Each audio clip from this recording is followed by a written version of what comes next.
And Congressman Jordan, do you have any sense about what will happen with that House ethics report that was supposed to come out Friday? Remember, Gaetz had been accused of things and no prosecution had been continued. It had been dropped.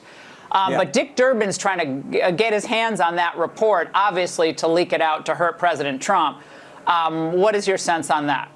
Well, it's my understanding that is not supposed to go public. So if it's not supposed to under the rules, it shouldn't go public. If there's any decency at all left within the Republican Party, then they should release the ethics report on Matt Gaetz.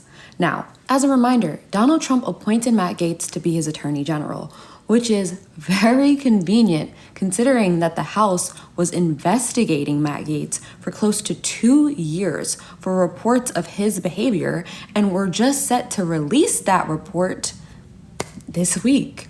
But now that's all up in the air. And what I know about Matt Gaetz is one of the best members we had on our committee. In my time in Congress, which has been a while, I don't know, there are very few people who have the cross-examination skills he does. And I want someone in the Justice Department who's not going to say moms and dads at school board meeting needs to be investigated. I want someone at the Justice Department who's going to say it's wrong for the FBI to do a memorandum and say that pro-life Catholics are extremists. I want someone at the Justice Department who can tell us who planted the pipe bombs on January 6th, who leaked the Dobbs opinion, who put cocaine at the White House instead of all the other stuff they seem to be focused on. Now, we don't know exactly what's in the report or what they found, but I can tell you what they were investigating him for. We're talking sexual assault allegations, drug use, sketchy gift situations, and so much more. Point is, whatever is in that report, we can guess that it's gonna be pretty bad. And Matt Gaetz pulled the ultimate, you can't fire me, I quit move and resign from Congress before the report could be released. Suspicious, right? Well, Democratic senators and even some Republican senators agree. The whole thing reeks. And it's so fishy that they're calling for the report to be released. They want to see it. Listen to what Senators Dick Durbin and Richard Blumenthal had to say for themselves. And timing of Mr. Gaetz' resignation from the House raises serious questions about the contents of the House Ethics Committee report.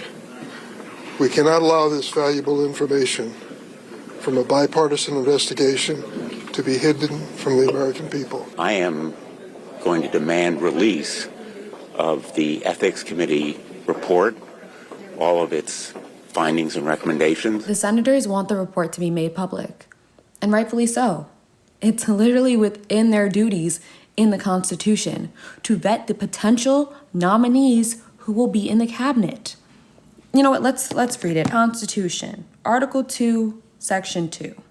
The President shall have the power, by and with the advice and consent of the Senate, to make treaties, provide 2/3 of the senators present concur, and he shall nominate, by and with the advice and consent of the Senate, shall appoint ambassadors, other public ministers and counsels, judges of the Supreme Court, and all other officers of the United States. Ladies and gentlemen, it is here. And why would they appoint someone without having a report on their potential sketchy behavior? It makes no sense. Of course they want to see it. We have a responsibility as the Senate, as senators, to confirm those who are qualified for their posts and to reject those who are not. And it seems to me that President Trump, in that particular nomination, as well as some others, are, he's nominating folks that are in that latter category. And by the way, on Matt Gaetz, you were talking about the ethics report.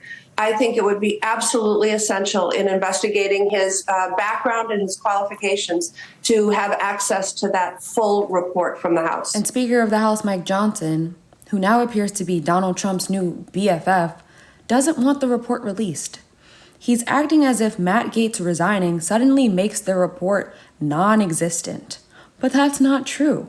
There's actually precedent for releasing reports after a member of the House is no longer there. But now the people in power are acting as if that doesn't exist. And we all know why. Because it's advantageous to them. It helps their story if the report isn't released. Listen to Representative Jasmine Crockett give her expert opinion on this entire bizarre situation from an insider's point of view. This is someone who decided that he was going to resign today because on Friday, our ethics committee was going to vote on whether or not to release this report and potentially proceed just like they proceeded against George Santos. Now, mind you, this is an investigation that has gone on since 2021, where they have subpoenaed so many documents and they finally reached a culmination. And for some reason, he decided to get out right before that report came out. Is that gone? Will we not see that report ever, you think? I don't know. I mean, right now, because he is leaving Congress, because he resigned, then the Ethics Committee has no jurisdiction over him. So it's a matter of, you know, if he runs for the seat later, then this can absolutely come back. We don't know, because maybe he won't get confirmed, or maybe they'll skip over the confirmation process. I mean, we are just in uncharted territory. But if anybody is surprised, then I say you haven't been paying attention. Because the reality is that we have someone that is not qualified morally or otherwise to be president of the United States. So why would his appointments be qualified? Bottom line, Matt Gaetz' attempt to avoid accountability by resigning from Congress is just another political sham. And the American people are way too smart to fall for this. Release the report. Show us the receipts.